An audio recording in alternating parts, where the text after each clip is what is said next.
에베소서 1장 3절에서 6절까지 말씀을 먼저 보겠습니다.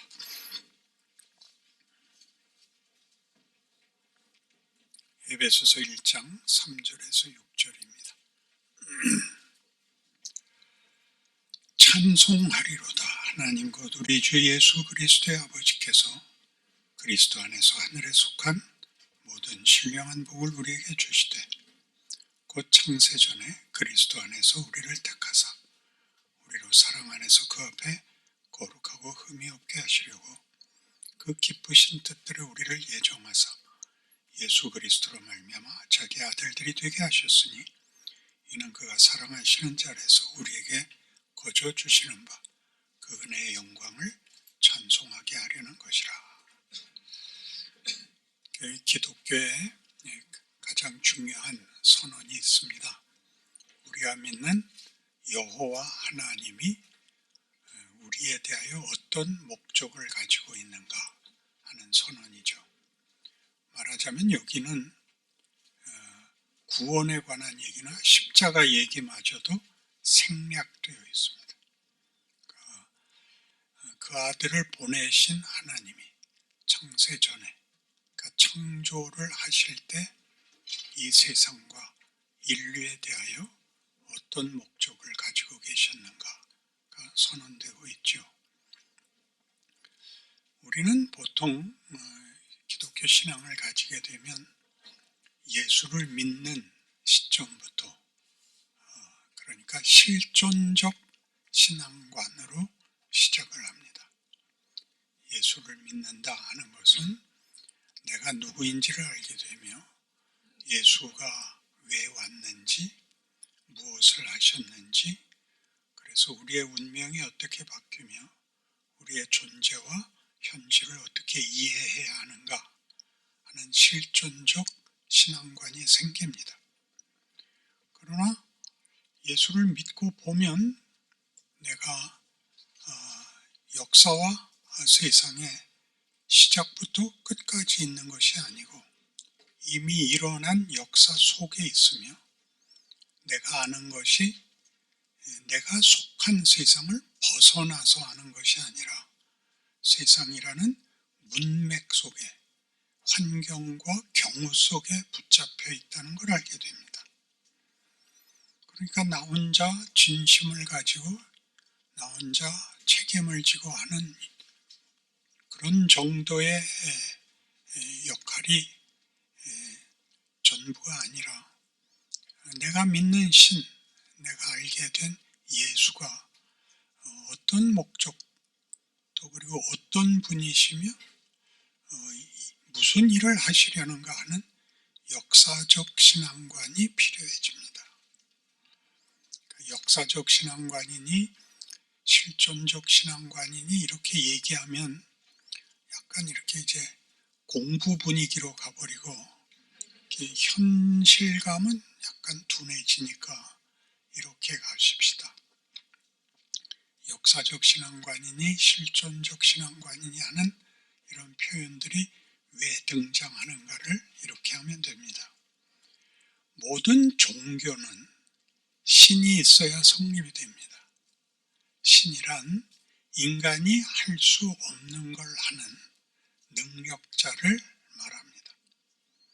그러면 신이 있으려면 신에 대한 정의, 신의 정체성이 있어야 됩니다. 그렇죠? 그래야 신과 그 신을 믿는 신자 간의 관계가 성립하기 때문입니다.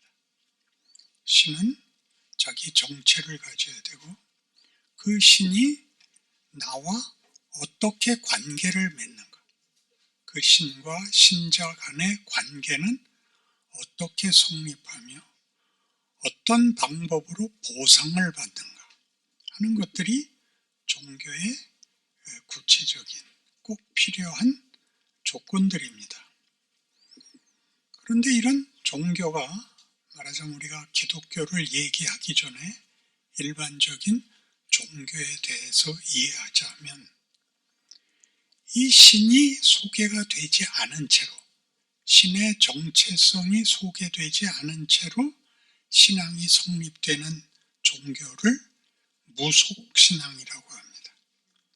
무속신앙이란 신은 없고 열심을 내는 신자만 있는 것을 무속신앙이라고 합니다.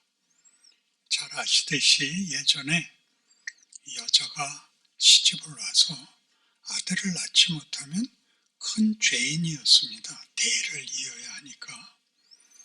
그래서 무슨 수를 써도 애가 생기지 않으면 새벽에 흰 소복을 입고 추운 겨울날 가서 물을 뒤집어 쓰고 천지신명께 비는 겁니다.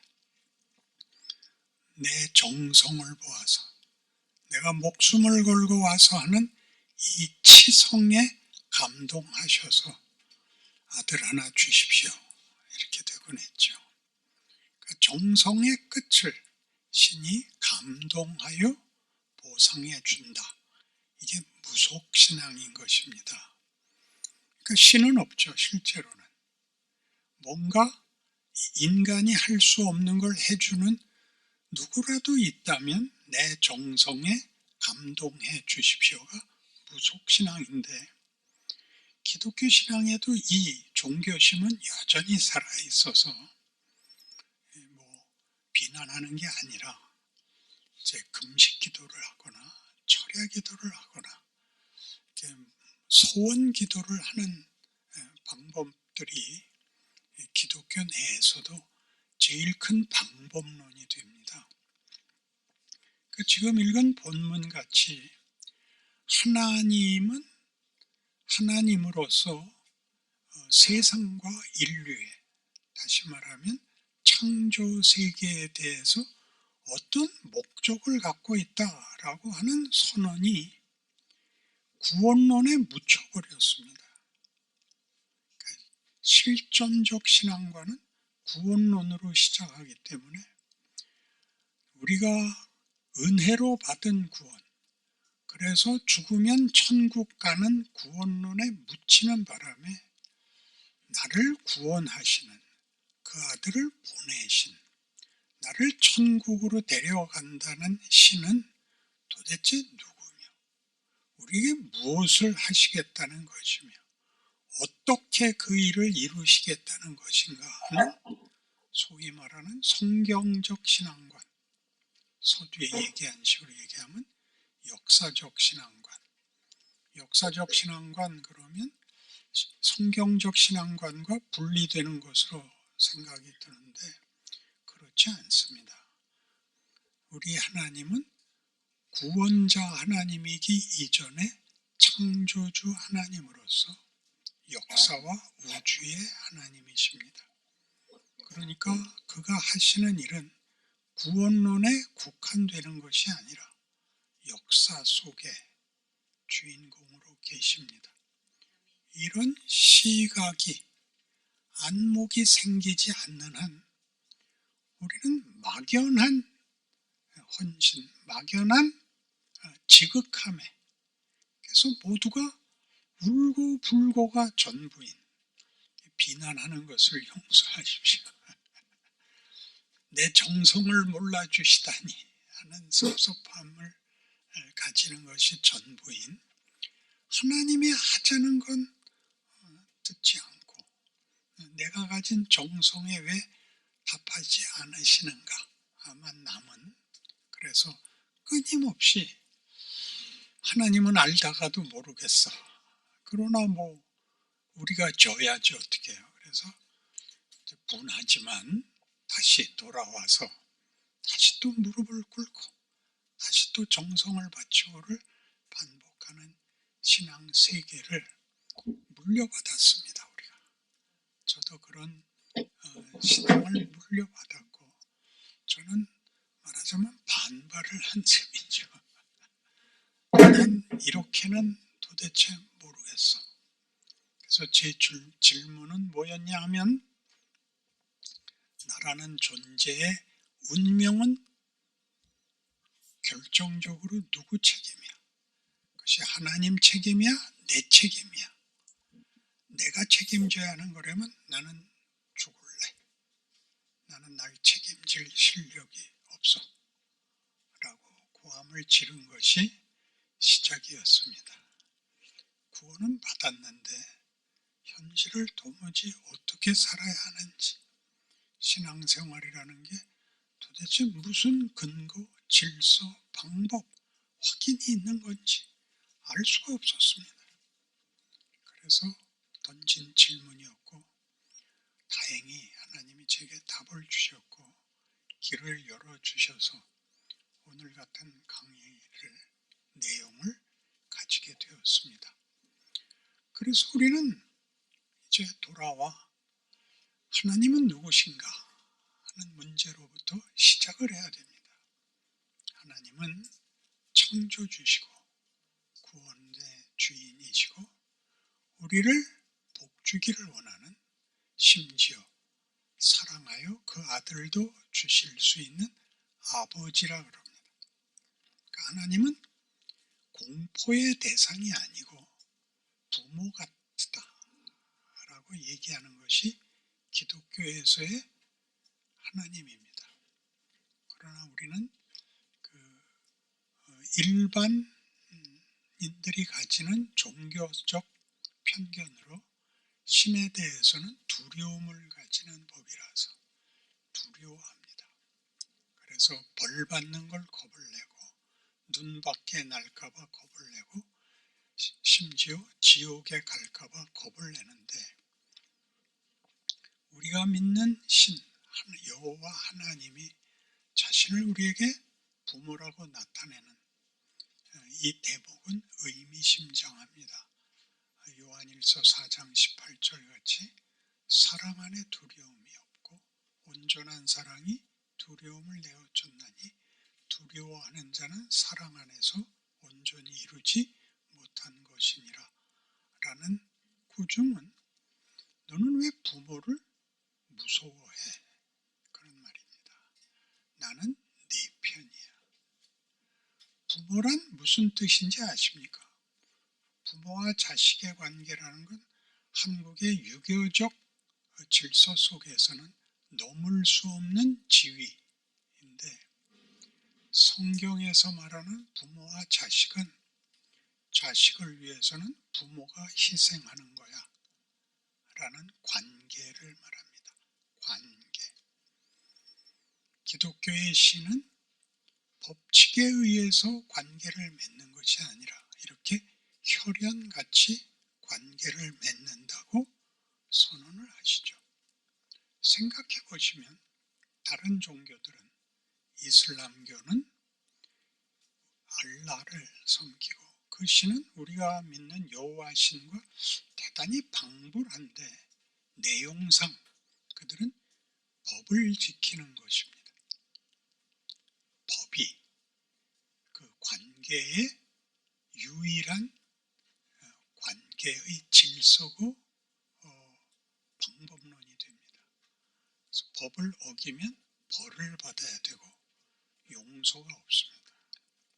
기독교만 용서가 있고 은혜가 있고 회복이 있는데, 그것은 부자지간 부모와 자식의 관계가 그런 것과 같습니다. 불교를 예를 들어봅시다. 불교는 석가가 신이 아닙니다. 득도한 자이죠. 깨우친 사람의 모범이지 그는 신으로서 무엇을 베푸는 사람이 아닙니다. 그래서 불교는 결국 도를 깨우치는 것입니다.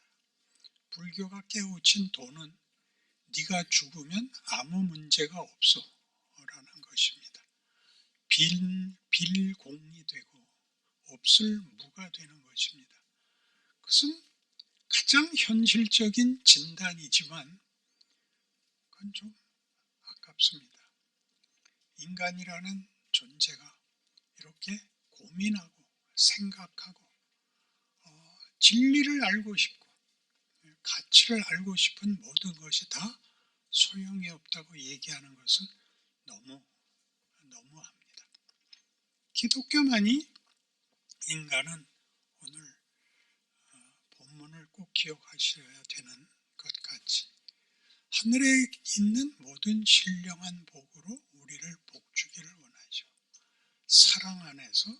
사랑 안에서 하나님의 자녀가 되기를 원하시며 그리스도 예수 안에서 우리에게 거저 주시는 바 그의 은혜의 영광의 찬송이 되기를 원하는 것이 이 신이 우리에게 가지는 뜻이요 우리의 신으로서의 자기 증명입니다. 그러니까 놀랍죠.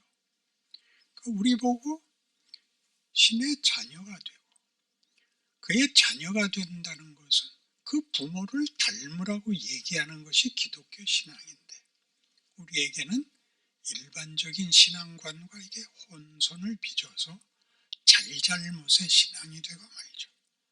잘하면 복을 받고 못하면 벌을 받는 문제가 되는데 성경은 하나님이 우리를 사랑해서 그 아들을 줬다고 얘기합니다. 그 아들을 줬다고 얘기하는 것은 성자 하나님의 지위와 신분과 관계에 우리를 동등한 대상으로 지위와 신분과 운명을 약속하고 있다는 뜻이 되죠. 너무 놀랍습니다. 그런데 왜 고난이 있는가? 이게 제 문제죠. 왜 고난이 있는가? 왜 우리를 구하는 방식도 그 아들을 십자가에 못 박는 고난의 방법을 쓰시는가 하는 것이 우리에게는 참으로 이해하기 힘든 것입니다.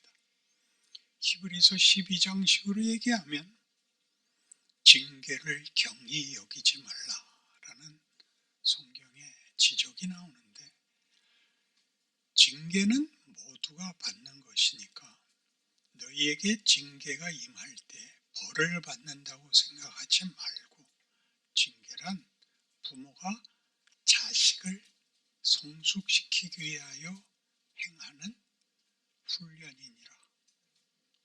그러니 이 훈련이 없으면 너는 친자식이 아니라는 표가 된다.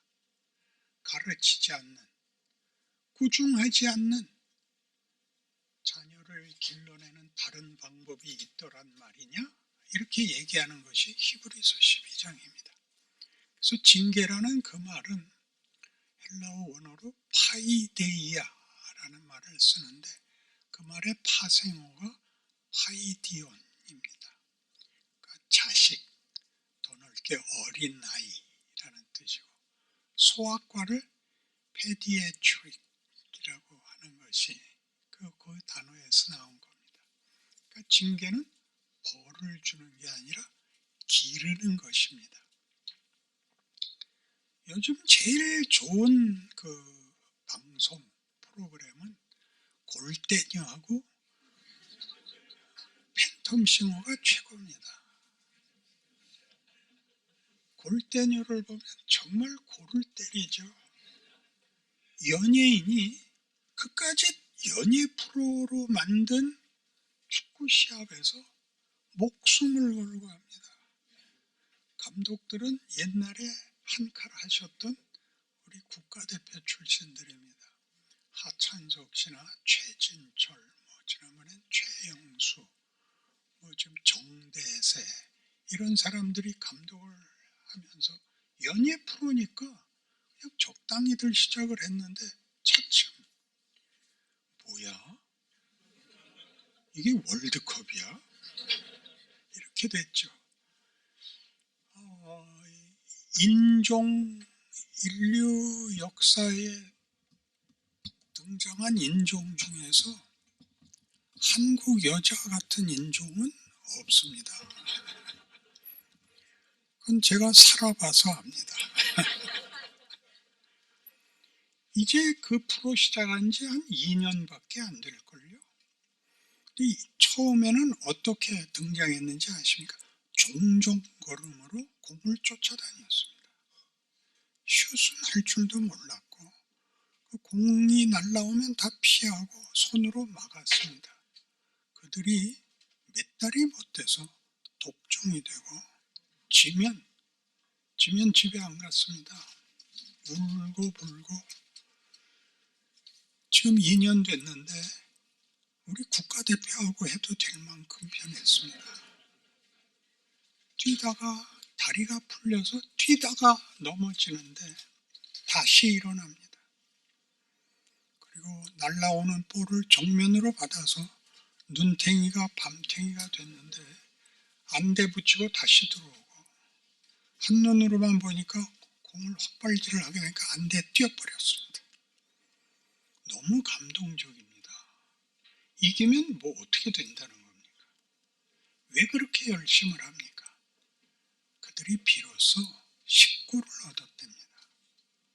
팀이라는 걸 알게 됐고, 승부를 떠나서 동료에게 미안하답니다. 개인의 명예가 아니라 팀으로서의 그 함께 한다는 일에 대한 어떤 깨우침들이, 어떤 놀라운 감동들이 그들에게 생긴 겁니다. 팬텀 싱어도 혼자 해서 이기는 싸움이 아니라 사중창을 만드는 싸움입니다. 그들이 팀원들에게 누를 끼치지 않기 위해서 힘을 다합니다.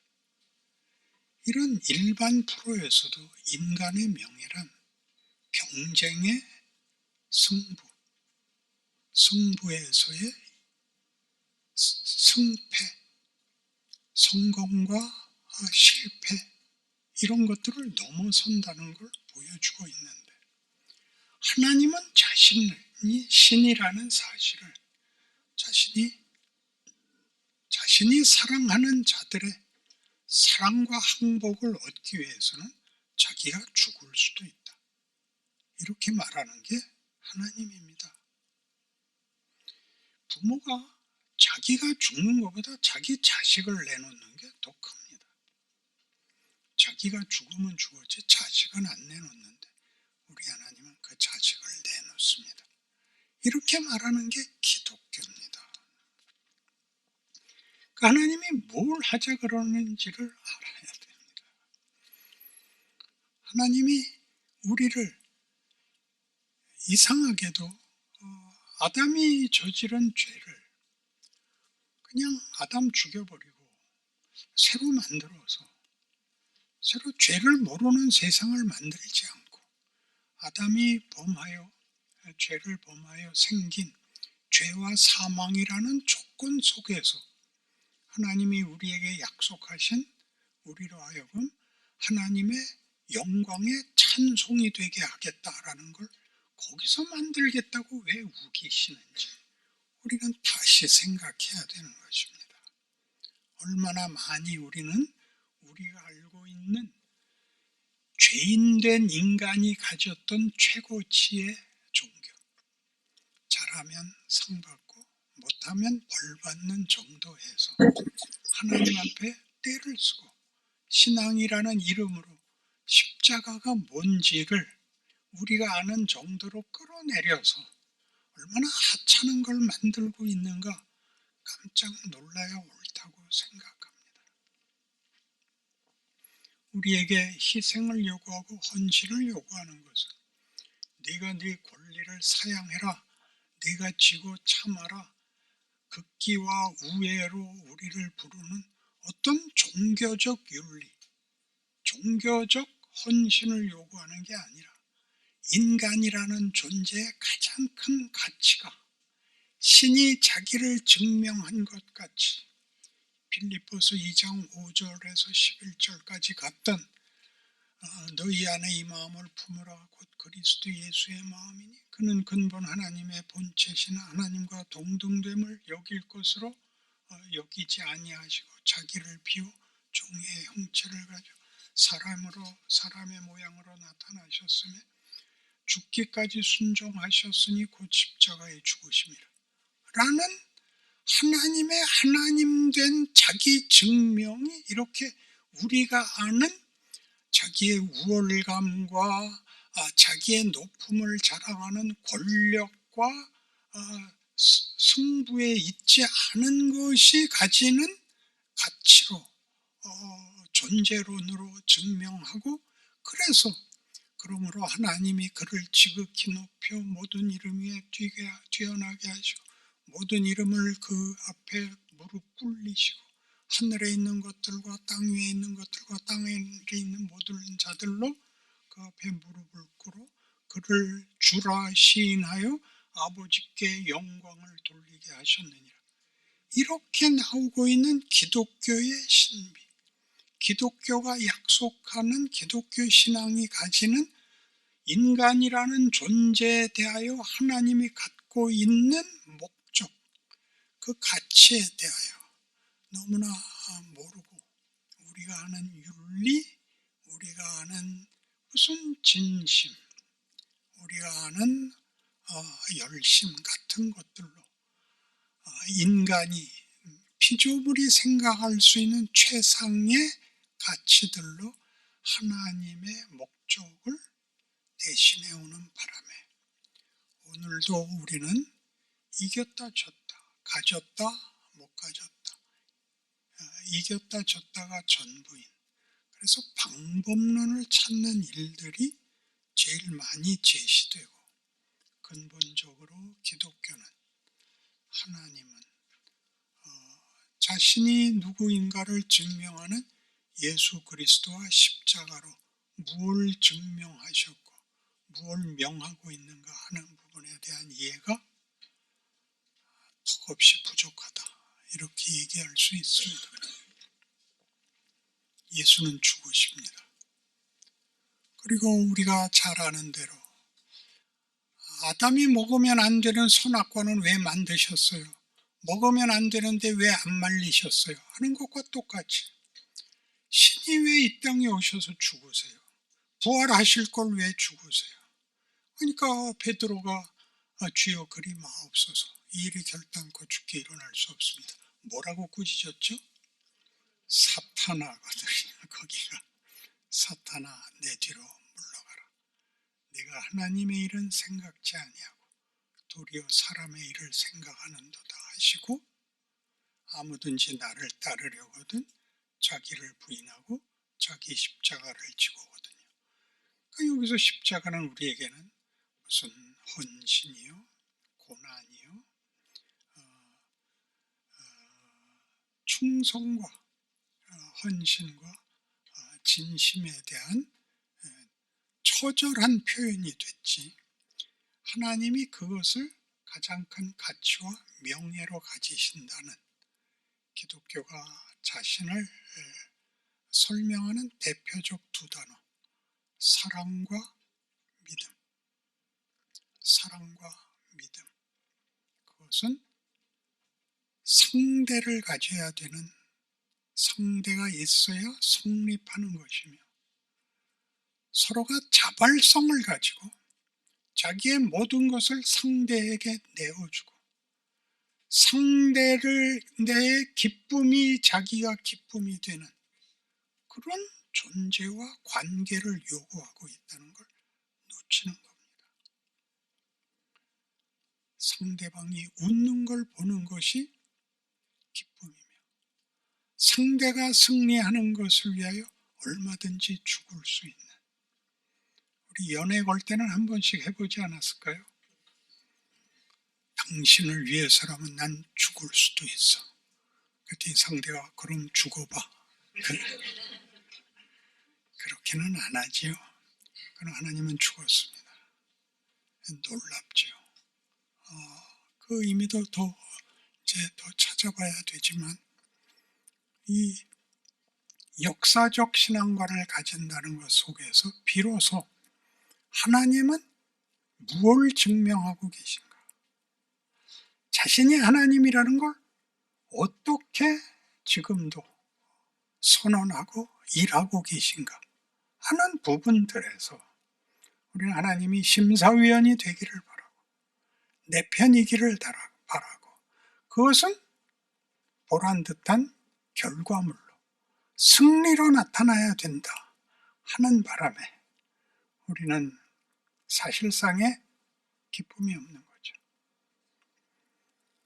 아버지여 저들을 사하소서 라는 말은 가진 자가 하는 말이 아니고 억울한 자가 최악의 비극 속에서 하신 기도란 말이죠. 그러니까 우리는 참으로 놀라운 자리에 있는 것입니다. 벤허라는 영화를 보시면 그 영화는 굉장히 의미하는 바가 많은데 1962년에 한국에서 이렇게 상영이 됐습니다. 제가 기억하는 당시에 그 선전 문구는 1962년은 벤허의 해, 이렇게 광고가 나왔었습니다. 그리고 명함판 그 광고, 한 면은 1962년 달력, 그리고 다른 한 면에는 전차 경주하는 말레필이 이끄는 전차의 주인공이 타고 있는 그 모습이 이제 광고 전단지죠. 말하자면 명함판이니까 갖고 다니기 좀 브로마이드라 그러는 것이었습니다. 그 영화를 당시는 이제 상업적 목적으로, 그러니까 전차 경주가 절정인 주인공인 베너가 그 원한을 복수를 하는 장면이 최고의 절정이 된, 그래서 그 영화를 보는 사람들은 다 억울한 베너가 어떻게 악당인 메살라에게 복수를 하는가 하는 것으로 영화를 보게 되었습니다. 그래서 아시는 대로 자라날 때 같이 자라났으나 로마의 관원이 돼서 돌아온 메살라는 히브리 민족에 대한 동정심은 전혀 가지지 않고 지배자인 로마의 관리로서 이제 그 힘과 권세를 뽐내게 되고 베노와 오랜 우정에도 불구하고 서로 결별하게 됩니다. 우연한 기회에 그 어머니와 여동생이 테러범으로 붙잡혀가고 베노가 메살라를 찾아와서 너는 우리 어머니와 여동생을 너무나 잘 알잖아. 테러범이지 않다는 건 너도 알잖아. 풀어줘. 메살라는 아니야. 이 일로 유대인들에게 일벌백계의 사건으로 삼을 거야. 중형을 선고받을 거야. 안 풀어주면 널 죽일 거야. 라고 창을 들이대자 그 악당이 이렇게 멋있는 대사를 합니다. 찔러. 날 죽이면 네 어머니와 여동생이 살아나? 찔렀으면 어떻게 됐을까요? 악당은 죽여버리면 되는 거 아닌가요? 찌르면 영화가 끝나는 거죠. 뭐가 끝난다는 거죠? 드라마를 이어갈 수가 없죠. 드라마를 왜 이어가야 되죠? 드라마에는 다 어떤 본문이 있는 겁니다. 스토리 자체는 그냥 문맥이라고 합니다. 문맥을 가지는 것은, 스토리를 가지는 것은 거기에 어떤 교훈, 어떤 본문이 담겨야 되는 것입니다. 나쁜 놈은 죽여야 돼. 이렇게 끝나는 것으로는 본문이 담길 수가 없어서 영화는 계속되어야 하고 베너는 거기서 찌르지 않아야 됩니다. 안 찔러서 어떻게 되죠? 붙잡혀가죠. 죄수로 노예선까지 이제 끌려갑니다. 기억나시죠? 못 보셨어요? 그러면 신약 성경을 안 본 겁니다. 끌려가는데 이제 메살라가 특별히 엄한 명령을 내려서 간수가 가다가 어느 마을에서 물을 한 잔 우물가에서 얻어먹게 되는데 저놈은 주지 마 이렇게 됐습니다. 그래서 베너는 물도 못 먹고 막 입이 타들어가는데 다른 죄수들은 그나마 물 한 잔 얻어먹는데 예수님이 오셔서, 당시 배경이 예수님 됩니다. 오셔서 물 한 바가지 줍니다.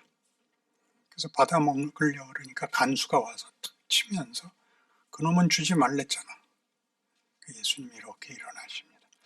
그 영화에서 뒷모습만 나옵니다. 그래서 간수가 너무 놀란 듯이 제대로 쳐다보지 못하고 뒤로 물러서는 그 엑스트라가 너무 연기를 잘합니다. 그것도 보아주십시오. 그래서 베노가 물을 한 모금 먹고 끌려가면서 계속 뒤돌아봅니다. 이게 아주 중요하죠. 예수님이 간수를 물리치고 베노에게 물을 먹일 수 있었으면 쇠사슬을 풀어줬어야죠. 거기서 물을 먹인 건 완전히 물 먹인 거 아니에요.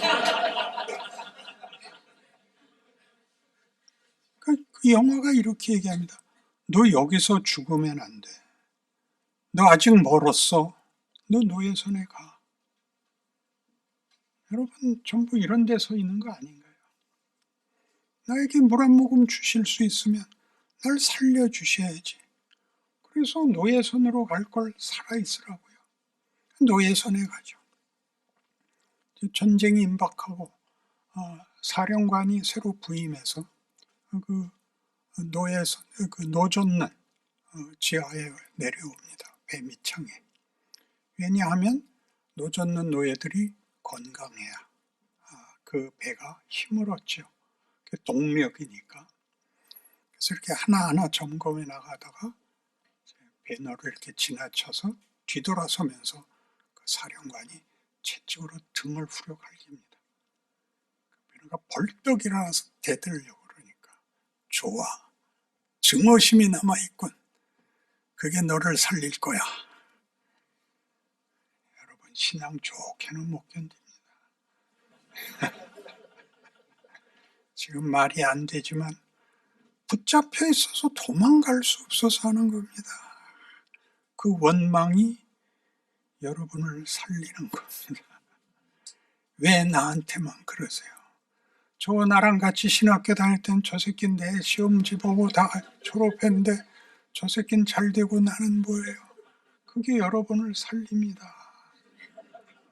그 클라이맥스에 갈 때까지 기다리셔야 됩니다. 앞이 캄캄하고 살아날 방도가 없습니다. 전투가 시작되자 다 내려와서 쇠사슬을 묶습니다. 도망 못 가게. 사령관이 베노만 풀어주라 그래서 베노만 풀어놓습니다. 희한한 일이죠.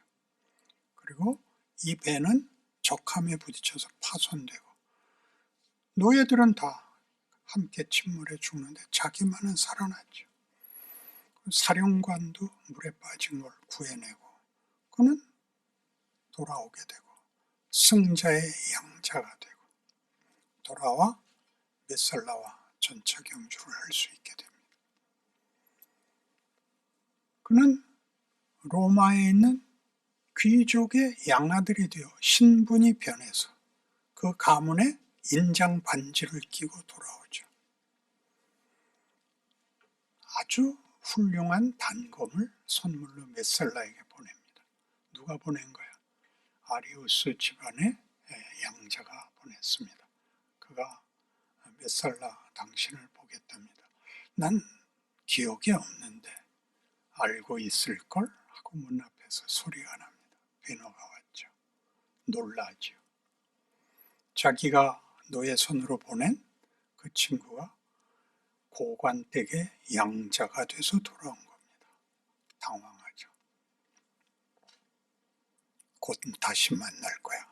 그 전차 경주에 메살라는 흑마 내피를 끌고 베너는 백마 내피를 끌고 10바퀴 운동장을 도는 전차 경주에 임해서 메살라가 반칙을 하죠. 그러나 그게 자승자박이 되어 자기 목숨을 잃게 됩니다. 질질 말에 끌려와 온몸이 까지고 목숨이 경각에 달려서 군의관이 다리를 잘라야 됩니다. 안 그러면 생명을 잃습니다. 안 돼. 그놈이 올 거야.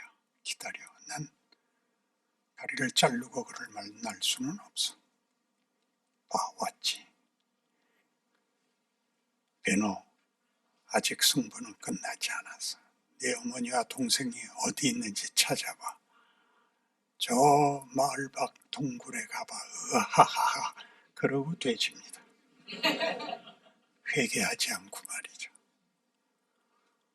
마을 밖 동굴은 나환자촌입니다. 그 어머니와 여동생이 나병에 걸려 거기가 있는 거죠. 복수는 했는데 아무런 보상이 없습니다. 쫄쫄매죠. 부인이 묻습니다. 여보, 몇 살 나 죽었잖아요. 얼굴 좀 펴세요. 나는 얼굴을 펼 수가 없어. 당신이 몇 살 나 같아요. 놀라운 대사가 나옵니다. 몇 살 나는 남을 죽이려는 나쁜 놈으로 악한 심정 속에 있었다면 이제 마음이 복수로는 풀리지 않는 이 마음은 무엇으로 달랠 수 있는가? 답이 없는 이 상태에 대하여 어쩔 줄을 모릅니다. 그래서 참지 못하고 어머니와 여동생을 데리고 예루살렘으로 시내로 데리고 나왔다가 잡혀가는 예수를 보게 되고 쫓아갔다가 돌아옵니다. 부인에게 이 말을 하죠. 그 말씀이 내 가슴에 있는 칼을 내려놓게 했어. 아버지여 저들을 사하소서. 저들이 자기가 하는 일을 알지 못하나이다. 그러고야 영화가 끝납니다. 그러니까 이 영화를 어떻게 복수를 하는가? 어떻게 전차경주가 장관인가? 웅장한가? 어떻게 이기는가를 보면 이 영화에서 몇 살 나는 나쁜 놈입니다. 민호는 주인공이고 어떻게 복수를 하는가? 그러니까 영화의 결론이 되고 이것이 한 인간의 진정한 만족과 위대함이라는 건 어디서 나오는가? 그것은 폭력이나 보복으로는 권력으로는 만들어질 수 없다. 그러니까 배너를 누의 손에 보낸 권력과 폭력과 대비되는 본인이 십자가에 죽으면서 내뱉은 말과 대조될 때에는 나쁜 놈을 나쁜 놈이라고 선언하는 것으로 이 영화를 얘기할 수가 없는 것입니다. 그러니 여러분이 기독교 신앙을 가진다면 저놈은 지옥 갈 거야. 우리는 천국 갈 거야. 이렇게 대비하는 것은 거의 초보적인 겁니다. 누구를 저주하고 누구를 흉을 볼 것이 아니라 구원을 얻은 자는 예수를 믿는다는 것은 예수가 십자가를 져서 아버지께서 그걸 자신의 정체성으로 우리에게 제시하고 우리 보고 그를 아버지라 부르게 하여 우리가 그의 자녀라 그러고 우리에게 그 아들을 보내어 품은 자녀를 무엇으로 기르고 있는가를 어디까지 가겠다는 것인가를 안다면 우리는 다른 사람이 되는 거죠. 사는 것이 힘들고 우리의 소명을 지키는 것이 힘들지언정 원망과 분노로 어물쩍 넘어갈 수는 없게 되는 것입니다. 모든 명예는 거스르는 것과 타협을 넘어서야 되는 겁니다. 타협이란 뭐죠? 쉬운 해결. 공부는 힘듭니다. 제일 쉬운 해결이 학교를 안 가면 됩니다. 학교를 가면 공부를 해야 되고 석차가 매겨지고 잘한다 못한다가 있고 집에 와서도 숙제가 있고 학교에 가면 선생님한테 집에 오면 부모한테 친구들과 만나면 석차로 서로 못할 짓을 해야 됩니다. 우리 보고 뭐 하라는 겁니까? 우리가 맡은 바 소명, 사명은 세상을 구하려는 거 아닙니다. 너는 다른 사람이고 네게 보낸 자들을 다른 사람을 만들어라. 그거죠. 다른 사람. 사랑을 알고 용서를 알고 은혜를 알고 기적을 하는 것입니다. 그걸 하기 위해서 무엇을 겪으라고 합니까? 고난을 겪으라고 합니다. 왜요? 우리가 마태복음 28장 18절 이하에 있는 바와 같이 너희는 땅끝까지 가서 모든 족속을 제자로 삼아 내가 너희에게 가르쳐 분부한 것을 가르쳐 지키게 하라. 라는 땅끝과 모든 족속은 내가 있는 자리입니다. 한국은 땅끝이었습니다. 믿지 않는 모든 자가 이방 족속입니다. 거기에 우리가 그 중에 태어나서 그 중에 한 명으로서 내가 하나님을 먼저 알게 되고 사역자가 됐죠. 그러니 내가 서 있는 이 자리에 아직도 예수를 모르는 모든 사람이 나로 인하여 마치 예수께서 오신 것처럼 요한복음 17장에 있듯이 아버지께서 내 안에 내가 아버지 안에 있는 것 같이 저들도 하나가 되어 우리 안에 있게 하사 아버지께서 나를 보내신 것을 믿게 하옵소서. 놀라운 선언이죠. 예수께서 우리를 끌어안아 삼위 하나님의 교제, 그 연합에 우리를 끌어넣는 겁니다. 나중에 넌 잘했으니 상 받아라, 넌 못했으니 벌 받아라 정도의 심사위원과 심사의 보상을 받는 정도가 아니라 성삼위 하나님의 연합과 교제에 초대를 받는 사랑의 대상이요 믿음의 관계인 자로 이미 부름을 받고 그것이 가지는 영광과 명예를 사명으로 가진 인생을 사역을 맡게 되는 것입니다. 모르는 자들을 반대하는 자들을 불러 어린 아이로부터 성숙한 신앙에 이르도록 여러분들이 보이고 가르치고 붙잡고 하나님이 지금 일하고 계신다고 증언하셔야 되는 겁니다. 모세가 40세에 불권했을 때는 하나님이 답하지 않으셨습니다. 그가 모든 것을 포기한 80세에 하나님이 나타나셨습니다. 모세야, 가서 내 백성을 인도해 내라. 모세가 당장 발끈해서 한 반발이 뭡니까? 그땐 뭐하고 계시다가 이제 와서 이 나이에 내 나이에 당신은 누구십니까? 나는 하나님이기를 중단하지 않는 하나님이니라. 그게 나는 스스로 있는 자입니다. 지난 40년이 모세에게는 아무 의미가 없는 헛된 나날이었다는 것이고 하나님은 그렇지 않다. 내가 이 40년 동안 너 만들었다. 모세는 과연 처음에 바로 앞에 설 때는 마지못해 갑니다. 그리고 바로가 고집을 부릴 때마다 자기도 하나님 앞에 화를 냅니다. 그거 봐요. 내가 안 온다 그랬잖아요. 언제쯤 가서 모세가 항복하죠? 10가지 재앙 다 보고 홍해 앞에 섰을 때 모두가 다 우리가 그냥 애굽에서 살다 죽게 만들지 끌고 나와서 여기서 죽으란 말이냐라는 외침 속에 비로소 모세다운 얘기, 우리가 아는 모세가 나옵니다. 너희는 가만히 서서 오늘 너희를 위하여 일하시는 하나님의 구원을 보라 까지 나옵니다. 그래서 어떻게 되나요? 광야 40년 같이 뺑뺑이 돌고 죽습니다. 가데스바네아에서 정탐꾼들이 갔다 와서 악평을 해서 다 들어가기를 거절하고 모세를 돌로 쳐 죽이려고 합니다. 하나님이 나타나셔서 너희는 그럼 들어가지 마라. 너희 애굽에서 나온 20세 이상은 다 이 광야에서 죽어라. 그 다음 세대만 들어간다. 여호수아와 갈렙만 들어간다. 모세도 물론 들어갑니다.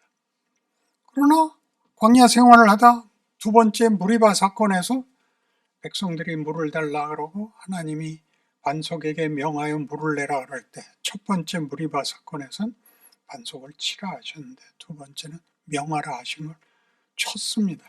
그래서 하나님이 너 왜 백성들 앞에서 내 거룩함을 나타내지 아니하였느냐? 너도 죽어라.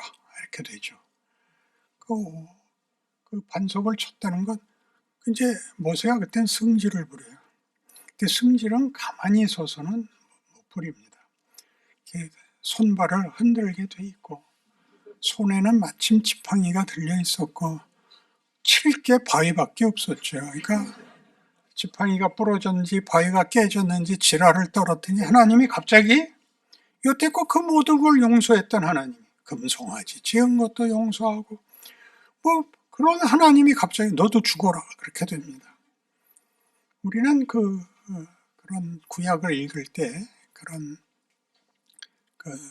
글과 글 사이를 읽을 줄 몰라서 역사라는 거를 읽을 줄 몰라서 보통 잘 해석을 못하는데 시편 90편 모세의 기도가 우리말 번역에서는 이제 자자구구를 그대로 해서 하나님 우리는 평생 죄만 짓다 죽습니다.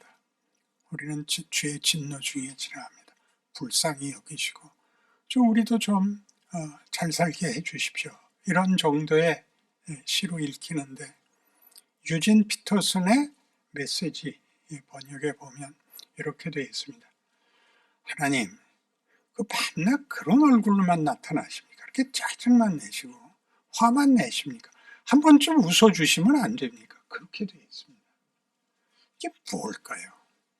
모세가 그렇게 말할 수 있는 건 건방진 게 아니라 모세가 하나님이 너도 같이 죽어라 하는 걸 알아들은 겁니다. 뭘 알아들었을까요? 모세는 홀로 영웅으로 부름을 받는 게 아니라 이 백성을 인도하여 내도록 부름을 받은 자입니다. 백성들은 다 죽고 지휘관 혼자 살아 들어가는 것은 그건 불명예입니다. 맞습니다, 하나님. 제가 같이 죽어야 맞습니다. 알아들었습니다. 그런 뜻입니다. 그러니까 우리 보통 묻는 이 가나안 못 들어가고 광야에서 죽어버린 사람들은 지옥 갔어요? 천국 갔어요? 이렇게 묻는 거는 넌센스입니다. 근데 굳이 말하려면 모세도 같이 죽는 바람에 할 수 없이 다 천국 갔다. 그거 알게 된 거죠. 하나님은 구원하시자는 하나님이고 하나님이 이렇게 묶는 방식, 이게 우리가 부름받고 있다는 걸 알아야 됩니다. 우리 교인들은 나를 몰라줘. 우리 교인들은 말도 안 들어. 이런 말 하는 거 아닙니다. 그들을 위하여 내가 세움을 받았고 그들과 함께 가야 되고 어떤 사람이 왔든 그가 뭐가 될지 모릅니다. 그가 바울이 될 수 있고 그가 스데반이 될 수 있는데 여러분 아시다시피 스데반이 바울이 돼야 되는데 스데반을 죽이고 그를 죽인 바울을 쓴다는 하나님이 모든 역설, 우리로서는 말이 안 되는 걸 전복적으로 원인과 결과를 우리가 아는 방식대로 하지 않고 뒤집어서 쓴다는, 이 뒤집는 건 그래서 아무래도 좋다는 뜻이 아니라 논리적 결론보다 더 간다는 비약과 기적을 증언하고 있다는 것을 기억해야 하는 것입니다. 스데반이 죽을 때 스데반도 이 죄를 저들에게 돌리지 마십시오라는 멋진 말을 하고 죽는데 하늘이 열리고 예수님이 서 계시죠. 그래서 종종 그런 설교를 듣습니다. 그의 죽음을 귀히 여겨서 예수님이 일어나셨다. 아주 좋은 해석입니다. 그러나 더 중요한 이유는 대사를 틀릴까 봐 일어나셨습니다. 그래서 스데반이 주님 억울합니다. 저 새끼를 죽여주십시오. 그럴까 봐 야, 너 쓴 대로 해 임마. 이런 말들이 통해야 됩니다. 우리가 성경을 읽을 때 성경에 얼마나 많은 이런 장면들, 이런 식의 하나님의 전복성, 하나님의 기적, 하나님의 은혜, 하나님이 더 하시는 하나님 다우심이 설명되고 있는가로 읽지 못하면 나쁜 놈, 좋은 놈으로 나누고 이거는 죄고 이거는 상이고 하는 걸로 나누는 정도로는 하나님이 일하시는 현실, 우리에게 막막하고 말이 안 맞는 이 속에서 무엇을 하신단 말인가에 대한 이해를 할 수가 없게 되고, 이해를 못하면 그때부터 죽어나가는 겁니다. 그래서 여러분의 현실을 귀한 과정인 줄로 아는 일과 거기서 믿음의 승리가 힘들지만 웃을 수 있는 그런 실력을 가지게 되시기 바랍니다.